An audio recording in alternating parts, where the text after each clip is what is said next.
introduction to one of my favorite people on earth, Mr. Stephen Oliver, who is with the Advisor Marketing Podcast. Now, Stephen is a true maverick, and I mean that in every sense of the word.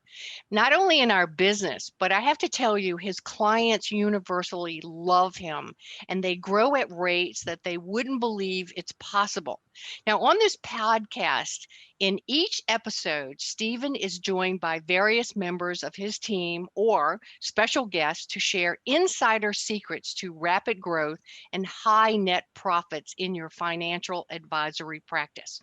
So I just want you to know you're in for a wild ride, new information, and a lot of exciting new future because of Stephen Oliver. Hey guys, we're going to talk about websites, website development, SEO, online marketing from the standpoint of search and websites, and those are interchanged a little bit. Not from the standpoint right now of social media and some of the other sources that are online sources. But let's start with this. So, Greg, you did. Well, there you go. We just did a search. We're here in beautiful Annapolis, Maryland, so we just some random searches. So we're giving you some examples that we pulled up just a few minutes ago, and this is Financial Advisor Baltimore, and this gives you an example of what, for some of you guys, you're familiar with this, but we wanted to explain what you get when you do a search result. And so when somebody searches in Google and they search for financial advisor, we did Baltimore, or we've got another one for Annapolis, Maryland, but even if I left out Baltimore or Maryland, Google knows where you're at, so you're typically going to get a result like this. Yeah, now, and let's start with real basics, and so if you're way ahead of us, that's fine, but for anybody who's not, financial advisor Baltimore are keywords, right? So what happens is, and for those of us who are our age, we remember when people looked up financial practices, one thing or another, in the Yellow Pages. And the Yellow Pages was easy. There was a heading, everybody was there, you bought ads. But with Google, one of the keys on search optimization is show up in a bunch of iterations of keywords, right? Because what happens is the keywords are whatever the individual looking for you is looking for. So it might be IRA conversions or 401k conversions. It might be retirement planning. It might be, I mean, think of the iterations. Yeah, if you're old enough to think of the Yellow Pages, they had to be kind of narrow things down. They had to look for the kind of business. But on Google, they'll search for the specific thing they want. As you said, IRA conversions, IRA, cashing out my IRA, converting my IRA, converting my 401k. Someone to help me with retirement plan. Right. There's a lot of things they might be searching for. Yeah. This one we just gave a very general search. Yeah. And now what we have is go ahead and scroll and go ahead and explain it, Chris. Well, I want to maybe point out here, this top part, when you think about a search result, this is important to note. This where it says ad here, this is what Google makes all their money from, and it's called AdWords. Right. And so when people talk about pay-per-click or Google Google advertising, there's more than this, but this is a big part of what Google advertising is. It's pay-per-click advertising. This is what Google kind of became rich and became a big company on. These search results. So they look like regular search results, but billions of dollars. Yes. Yeah, but you know that these are paid results because it says ad here. And when people click on these, there's no charge for these companies to show up here until they get clicked on. And then when you click on them, any of these companies that were paid to be there will have to pay a fee. The monetization strategy stolen from GoTo. Yes, and it's made them rich. Yes. This next part is the map section. Well, and here's still paid ad. Right, exactly. So this is, you can tell that this is paid. But this comes from Google My Business. So, and it used to be called Google Local Business, Google Places. Google Plus. But now currently it's Google My Business. And you need to have your business, you need to make sure your business is claimed in Google My Business, and also make sure you have reviews. And maybe you want to talk about reviews. And these aren't bad from a standpoint of most everybody who said anything said something nice about them. But frankly, 4 reviews, 9 reviews, 10 reviews is anemic, right? And I understand it, and some of you are probably thinking, well, but we can't use testimonials and legally and all this stuff. And in the reality, the laws have changed. But what testimonial law in like all across all industries has always been, you can't make outrageous claims and one thing or another, and you've got to have representative results, not results that are unique. So one person has tremendous results and 9 people have mediocre results. You can't just use the one example, for instance, right? But to keep it simple is you really can and should work really aggressively to get Google reviews. Now, there's all kinds of different ways to do that, right? There's different apps. There's a couple that advertise on TV we've used. I don't even remember their name. I haven't been impressed with any of them, to tell you the truth. But the thing to do on this is when you're actually meeting with clients, number one is if they're happy and they're having progress with you in one thing, just ask them, hey, have you had a chance to do a review on our practice yet? Oh, no? Would you mind if I just texted you right now the link and put we love to have positive customer ratings up on Google and Facebook. Would you mind doing that for me? And so you're meeting with them face to face, or if you're meeting with them on the phone, or if you're meeting with them in Zoom. Now, what you don't do is put the rate us on Facebook sign on the door, because nobody does it, and you don't do the hey, when you get home, would you give us a nice rating on Google, because then they forget it, right? Or bribe them. Yeah. Or bribe them. Yeah, you don't pay them to do it. That's that's for sure. But just every time you get in the habit of every time you're having a conversation, especially with a new client, you just ask them, would you mind doing a positive review on Google for us? Which is really helpful. Oh no, here, let me text it over to you right now, and then they can just do it right on the spot. The only caveat is make sure they're not on your office Wi-Fi, because then Google will tag you for everything coming from the same IP address. Yeah, so they can be on their cellular phone. If they do it right in your office, that's just fine on their cellular. Make sure that when for your business, that you do fill out everything you possibly can on Google My Business. A couple other things. You notice how these businesses say that they're open because it's during the day now. If you are an individual operator and you maybe you don't get in your office till noon because you have a good lifestyle and you're not you're keeping your hours pretty short, still make sure that your business, maybe you're not physically in the office because maybe you're doing calls, but you're still answering the phone. Make sure that you show your business hours is all day, because otherwise this is going to show red and it's going to say you're closed. And make sure that you put as many possible things as you can in Google My Business, photos and picture of your office and videos. You can put all kinds of stuff in there, and that helps move you up in this listing. But a real important thing is the number of reviews, and also making sure you have a solid website, which we're going to go over next. And what I should address is some of you don't know how to even get there to do the review. Just go to Google Maps. Go to Google Maps, maps.google.com, and search for your business. And when you get to your business, it'll show you right there a link for testimonials or reviews. And then you can just text them the link directly to that page to put a link on. So it's really easy to find. Yeah, and there's also a claim this business or do you own this business link, depending on Google changes the way that we want to make sure that this is going to work for you guys. Google does change the way these links work occasionally, so just because we say it, this is where it is on Google, make sure you pay attention and look around a little bit, because Google's kind of notorious for changing the way that they operate and the way they do their algorithms a little bit. So just because we say it looks exactly this way, it might be different. And so we help our clients navigate through this whole process. Yeah. So we're as we're going through here, these would all be what you would call the organic listings, right? So you have the Google My Business, which is organic as well, I guess, to be fair. And then you have the pay-per-click or AdWords listings, and then you have these organic listings.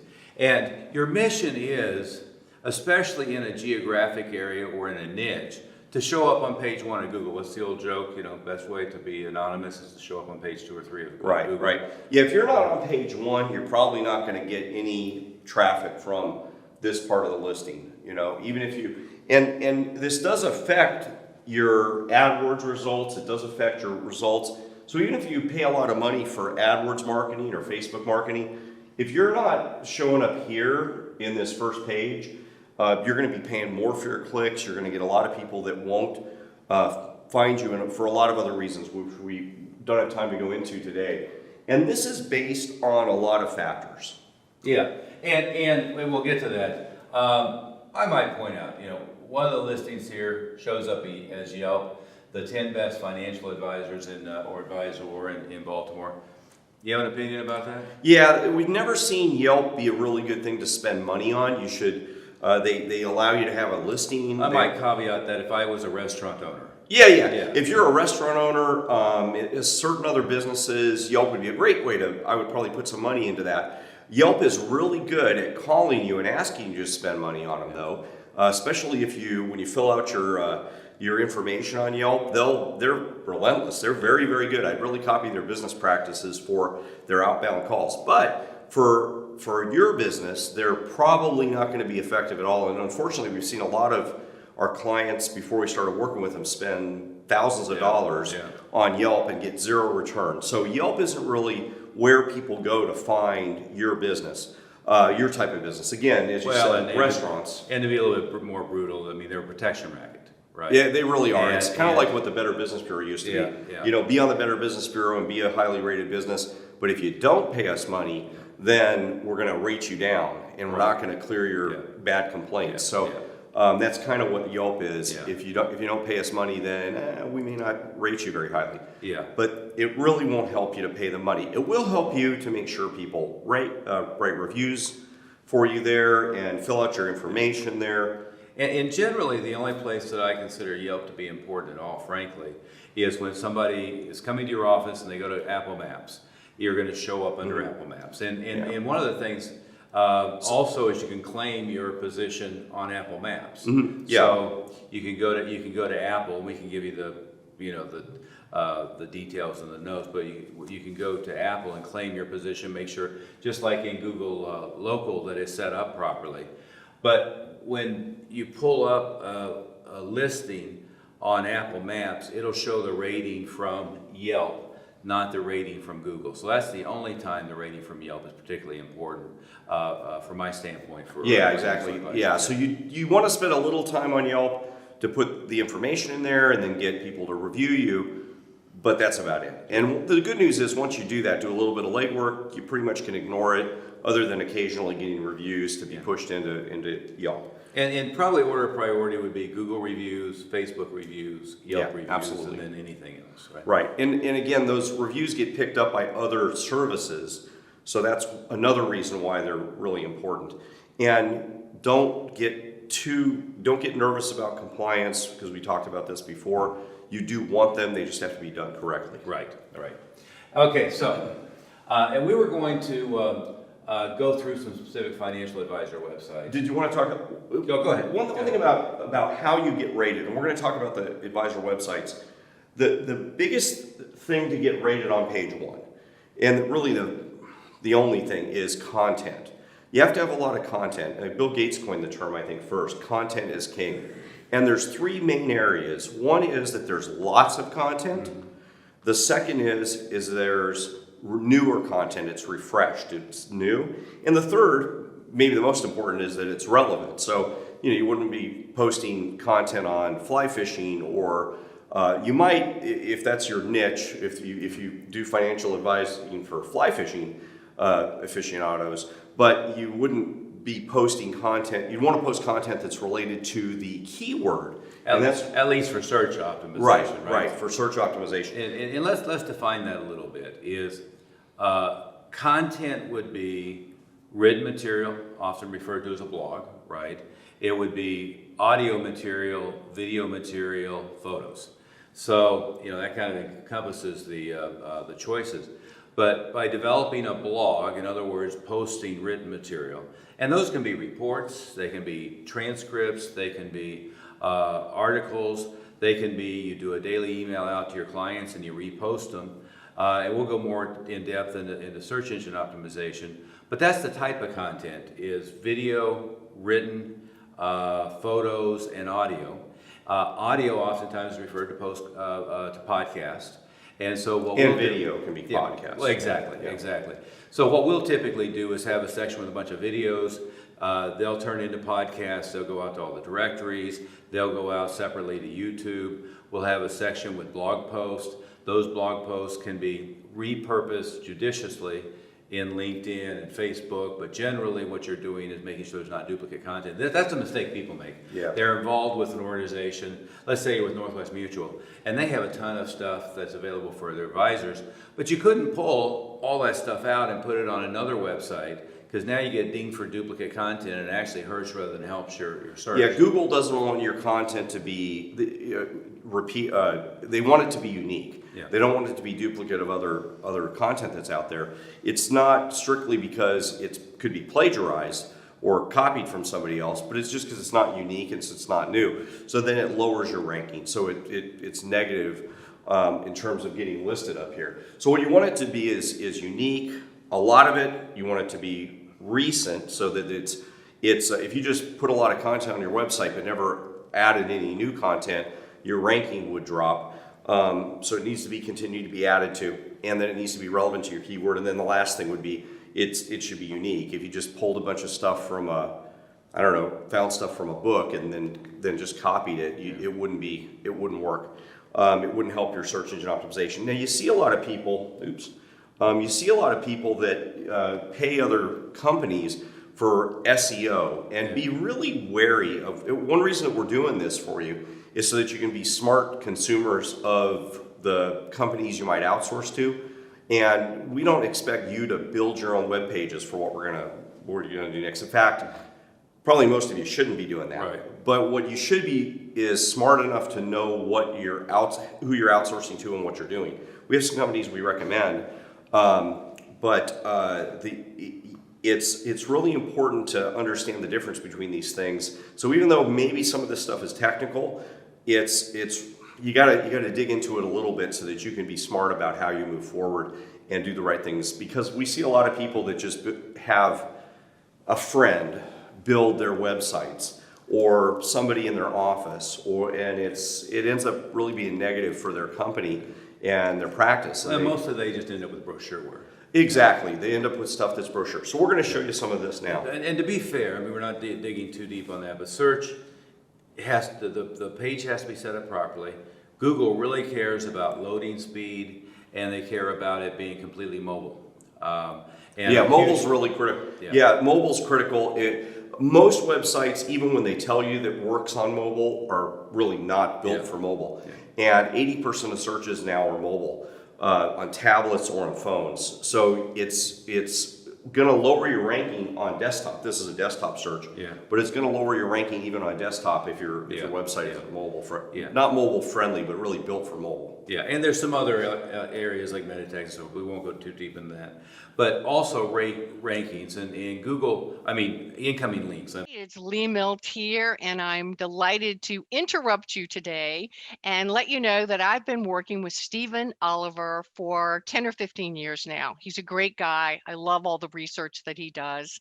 And I just wanted to let you know that if you're enjoying the content on this podcast, then you really want to make time to visit advisorwealthmastery.com. And why should you do that? Well, because you're going to receive 2 of his great books, and actually one of mine called Success is an Inside Job. You'll also get a lot of absolutely free material on growing your practice through effective marketing. So again, take the time to go to advisorwealthmastery.com. Google started with the whole idea of PageRank, right? And Page as the co-founder, but the idea was incoming links. So if the idea is if other credible sites found your site credible, then obviously it must be credible, and it pushes it up in the rankings. So you really want to think about 3 pieces, just to be simple, is making sure the site is structured well, loads fast, the right tags behind it, all that kind of technical stuff, and make sure that it loads for mobile easily and appropriately. Number two is work on incoming links. You're being listed in directories and all over the internet, and that can be being a guest blog post. They can be PR sites, etc. And then content in your site, and really that becomes the most important, assuming it's set up properly. Yeah. Is then developing lots and lots and lots of content, and we can show you later, but we can show you a lot of shortcuts developing a ton of content. Right, and we can hook you up with the right people to make sure the rest of that technical stuff's done right. We just want to make sure that you understand it so that you can be smart about it. Well, let's show them one more. Let's look at one more thing on the search results. We do. This is a pretty new thing that you should look at is the Google Screen, and not every business can get Google Screen. It's a function that financial planners can do. If you look at the information. This is different. Let me pull up the right one. Terms, policies. Learn more here. Oh, okay. So Google Screening. So what you do is you can get a little box and rating. You have to fill out your Google My Business information that we just talked about. And then what you can do here is you can follow the directions and you can... it's right here. Yeah. You can look at financial planners and you can get screened by Google, and it's just a background check that Google does, which is really easy for you to do. All this stuff Assuming you you're have to properly licensed anyway, it just does a check for your licensing, that you have insurance, and that you are who you say you are. Right, and then that gives you without any additional.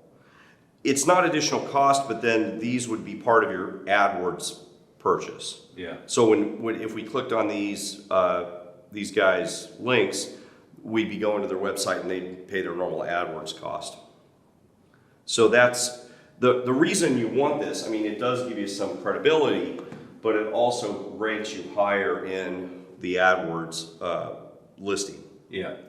And again, we're in Annapolis, Maryland, because we're doing a leadership training behind the scenes at the Naval Academy. But we just pulled up randomly some financial advisors in Annapolis and in Baltimore. We can look at this one first. Yeah, well, we thought we would go through them with you, so we're discovering them at the same time. Yep. And give you a little critique, the positives and the negatives. And so the first thing we talked about was about getting ranked, and that gets you more traffic. Now what we're going to talk about is once they land on your page, how you would get them to convert into a phone call, or they'd fill out some sort of form so you could contact them. And make sure you understand your goal of this is to get an appointment with them and get to talk to them. So no matter how much traffic you get, if they land on your website and it doesn't turn into an appointment or doesn't turn into some sort of conversation, then the website didn't do any good, even if it got a lot of traffic. So we're going to critique these with that in mind. Yeah, so let's look at and we haven't really looked at these either, so this is going to be new. So we're going to give you some feedback right as working without a wire, so to speak. So what does our solutions have there? Well, I would say look, I'm going to say something first off here. There's really nothing on this page, a big error here. If our goal is to get a phone call or to get an appointment from it, where's the phone number? So I might be ready. I might have even wanted to talk to these guys because I might have gotten a referral to Mark's Wealth Management. Yeah. And I might have wanted to talk to these guys, but there's no phone number here. Yeah. So I have to dig into the website. And what people don't think about is every time they click, every time they scroll down the page, that's another chance for them to abandon your website and say, oh, maybe this wasn't the right place. Maybe I got some, or maybe I'll go get coffee now, or maybe I'll do something else. So and to be fair, think of it like a newspaper. So this would be what we would call above the fold. Right. So if you had a newspaper, above the fold is it's folded and it's what you see when it's stacked up. And what he's saying is you want the phone number to be above the fold, not have to click and go to a second page, not have to scroll to the bottom and find it. But you want it, I always think they're going to look at it in the top right-hand corner more or less. And where it says contact us, you could just as easily have, those menu items or different menu items, but you could have the phone number stuck right up there. Yeah, and when it goes to mobile, this is not going to have, the problem is too, when this would be resized to mobile, See how when we resize it to mobile, this was my guess. Yeah. See how it doesn't resize? Like you don't see, it doesn't look like an app. So this is cardinal sin. Whoever developed this didn't know how to build websites. So this website isn't going to rank very well either. But when it resizes, what should happen is there should be a little phone button there, like a little icon for the phone. So maybe I was in my car and I got referred to this company and I looked them up at a stoplight and I want to call them now. Yeah. I can't even see the contact us form. Now if I go to the contact us form, now there is a phone number, so that's good. Yeah. Here's an error that a lot of people make, and you might be seeing this on the site. If you have a live email address, whoever built their site, hopefully they're not watching this. Because Hopefully they are. they'll be very take some insulted. advice. Because anybody who built this site clearly doesn't know anything about programming in 2021, or whatever you're hearing this in. Because even in 2016 or 17, you wouldn't do this, because this invites hacking. So when hackers skim sites, if they pull email addresses, this email address is very likely to start getting hit with a ton of spam because the email address is live. So you never want a live email address. You might say, well, how are they going to get to us? Well, by filling out a form. This is safe. But you never want to have live email addresses. So this is one way to evaluate a website. If they have a live email address, you know the programmer didn't really know what they're doing. Well, but to be fair, I like the click to schedule an appointment. Although it's So too they have- low. Yeah. It should be higher. Right. And it should have really been on the first page. Yeah. But to be fair, they have this. They He's also being nicer have, than me. They also have a chat bot. They do have a chatbot. It didn't pop up immediately, but let's see. Okay, that doesn't help much. Yeah, see, the chatbot doesn't really, Yeah. it just goes back to a form. What it should be is a natural language chatbot. Right. Those actually improve conversion rate. This type wouldn't. This should be is a form on the front page with some sort of gift or offer or report, like a free report of the top 5 ways to retire early. Let's just take a look generally at this page here, right? Now, We've got a lot of things to cover here. I look at all websites like they're an ad. If I was opening a magazine, I saw an ad. If I was in a newspaper, I saw an ad.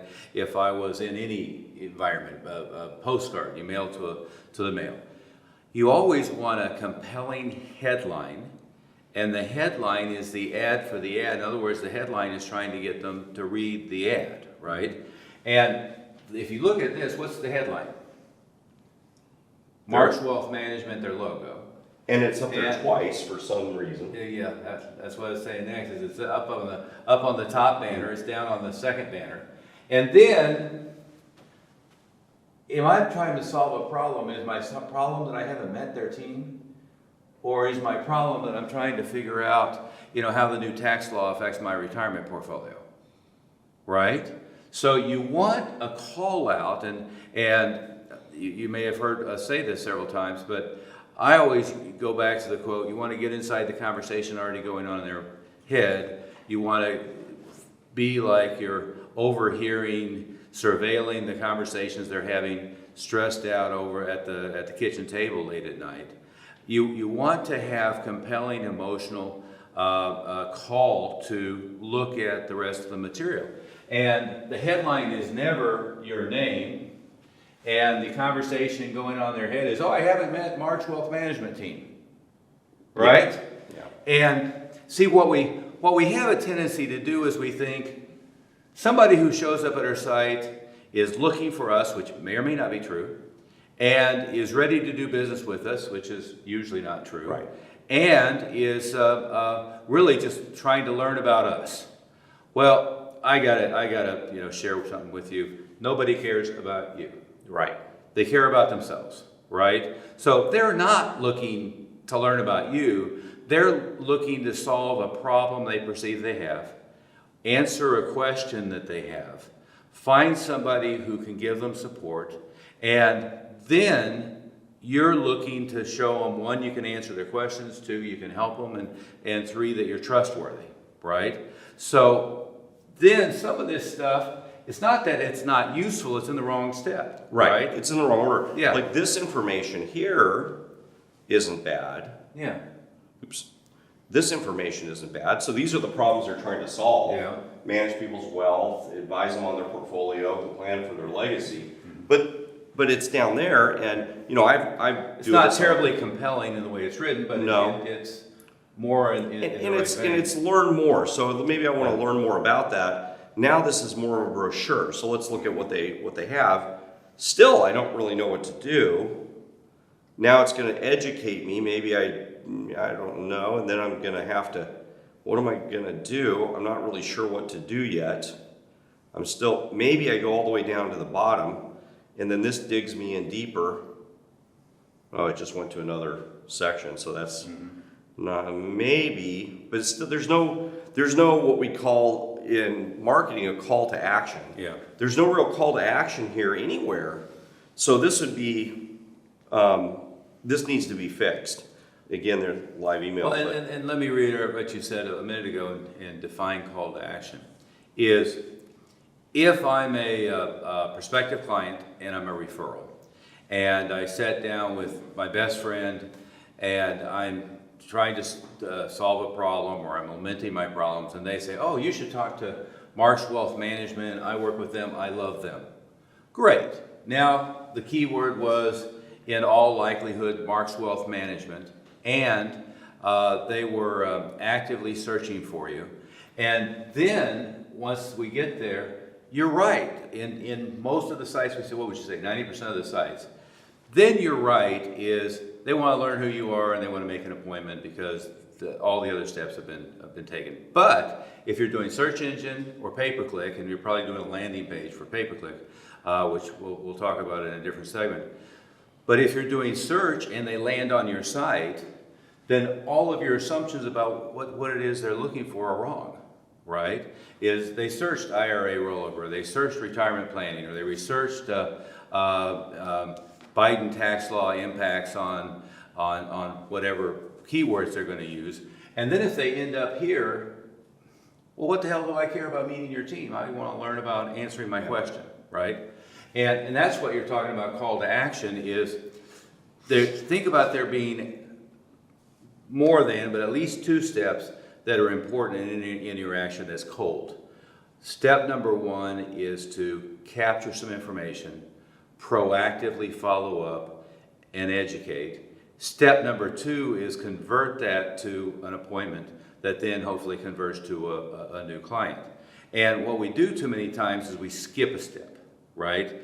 We go straight to, oh, they want to make an appointment with me, that's why they showed up on my site, and we go straight to the appointment setting, without realizing that most people who get there from Google are doing research. They're not actively seeking you out, right? And in most cases, they don't think of themselves as being an active buyer. They don't think of themselves as immediately looking to hire somebody to do it for them. They're just trying to do research, figure out a little bit more, and figure out what the solutions are. So that's why the call to action should always include schedule an appointment, but not just include schedule an appointment. It should be, here's a free white paper, here's a free report, here's a free video, register for our webinar, attend our live seminar, and it could be all of those things. You could have all those options. Yeah. But all of them give you information about them, give them the next step of information. And again, I can put all this information on the site, but really what I want to do is get their contact information and then start following up. So that's why I want to have what I would call bait, right? I would want to have some incentive for them to give me the contact information so that they get that information. Well, and somebody might make the case, you know, if whoever's building the website for him might make the case, oh, but they need to do research first and then they'll make a decision. Well, that, you know, it's not wrong. They may be doing research, but when they do make the decision, they need to immediately be able to respond. And in this case, when are they going to respond? Maybe I've made my decision now. I need to be able to respond. Maybe I've made my decision here. I need to be able to respond, but I can't. I have to dig around to be able to respond.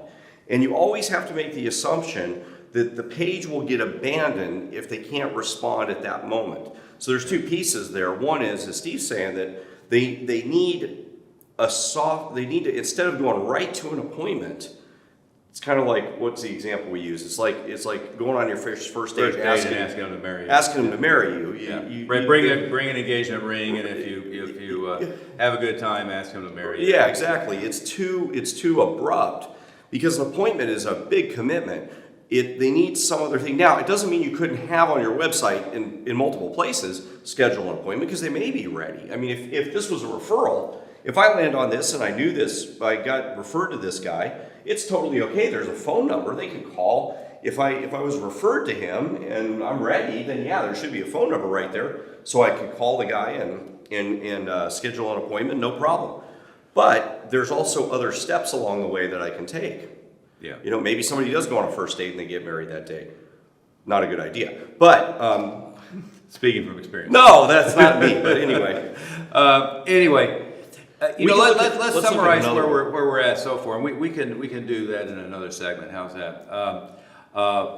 The first thing we started with is Google search, and a key point to always remember is you want to, and there are tools to do this. It's very easy nowadays.